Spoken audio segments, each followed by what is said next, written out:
একটি গ্রামে ছিল ছোট্ট একটি ছেলে, নাম তার ইলিয়াস। বয়স 10 কি 11, কিন্তু মনটা ছিল অনেক বড়। তার বাবা একজন ইমাম সাহেব ছিলেন, আর মা খুব ধর্মভক্ত। একদিন গ্রামের এক বৃদ্ধ চাচা ইলিয়াসকে ডেকে বললেন, বাবা, আমি হাটে যাচ্ছি। আমার এই ছোট থলেটা তুমি একটু দেখে রাখবে? এখানে কিছু টাকা আছে। বিকেলে ফিরে নেব।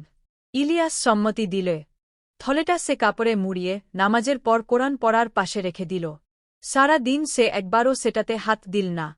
বিকেলে সেই চাচা এলেন। বললেন, বাবা, থলেটা দাও তো।